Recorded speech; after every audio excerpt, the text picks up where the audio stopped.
And again, it's good to be here. Let me give you a little background as to how this congressional race emerged. There was a period of time, late last summer, early fall, where both myself, Danny Wofford, and Bob Roggio were thinking about this race. And what we did, the most important thing to us was that there be a candidate who would be either from Chester County or Berks County. Now, that's not putting Montgomery County down at all, but it's just a belief that Montgomery County tends to vote Democratic in these elections no matter what. Chester County and Berks County doesn't tend to vote Democratic in these elections no matter what. So it made perfect sense, if you wanted to win, to try to see if you could have a candidate from this area. Also, we felt, in fairness, that it should be a candidate, whoever runs, who did something over the years for the party. Not just someone who might have moved into the district and hasn't been part and parcel of helping build this party. You know, it hasn't been so easy. I've been in this since 1975. And you know, hey, it's much better now than it used to be, man. There's no question about that. And it's much better now than it used to be, thanks to you, right?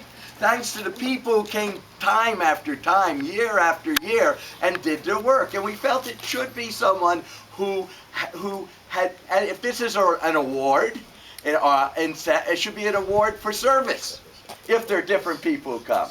So as Bob and I started, and Danny started to talk, for various reasons, we decided that we didn't want to do this at this time.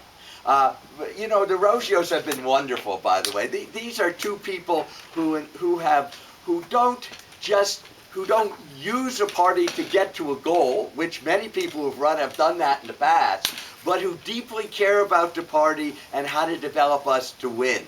And so I think that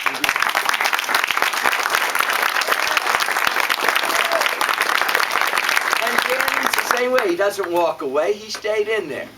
Well, for Danny, it wasn't the right time. For Bob, he wanted to spend a little more time with his grandchildren there, and he knew what it would take out of the family, and he decided this wasn't. For myself, I'm having a wonderful time in Harrisburg, and you know, we are involved. I'm chair of the Education Committee, minority chair. Well, we formed a bipartisan approach in our committee, where the two chairs have joined our staff together. And we really have to clean up education in Pennsylvania. If not, we're going to be in deep trouble.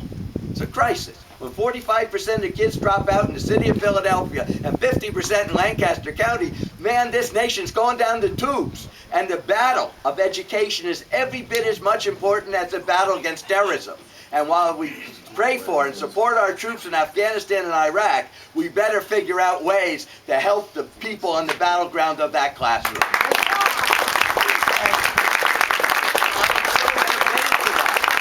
I want to stay and finish off that. Now, we had nothing against Mr. Pike when he came along, but we still were looking for what we're talking about. Someone from our area, someone who's worked in the vineyards. And when Manan came along, wow, he fit that perfectly. He's worked in Berks County for year after year. He's from our area. And there was something else about Manan. It's not easy to convince. In order to win, we have to get our Republican and independent friends to vote for us, right? I mean, I was able to win this last election, or the better election I won was against Rachel, because she represented the establishment of this party, of the Republican Party, by 12%. But even if every single Democrat voted, I couldn't win by 12%. I couldn't even win by 1% if every, you know what I'm trying to say? We have to have a candidate who appeals. But the majority of Republicans and Democrats in this county are right in the middle. They're not the right wing that's gaining control of the Republican Party, and they're not the far left wing. They're in the middle.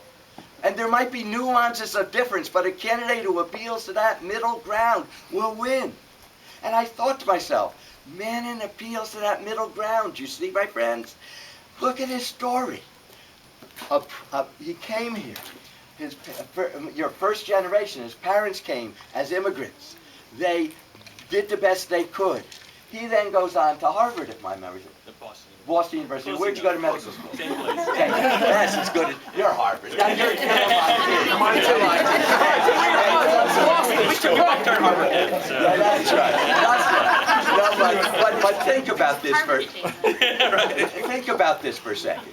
You come here first generation. Your parents have worked very hard. You succeed educationally. You become a physician. I know you're a senior vice president in one of the in a large place that's dealing with information biosciences now, if my memory serves me right. But the point is, then becomes a hero. We all want to make sure each of our troops are safe. You were the battalion surgeon. Goes in there, saves lives. All right. When he came home, the whole front page of the Reading Eagle had his picture and a story on it. Worked in clinics. Worked as a hospitalist in the Reading Hospital among many people who are poor. What greater story can you have?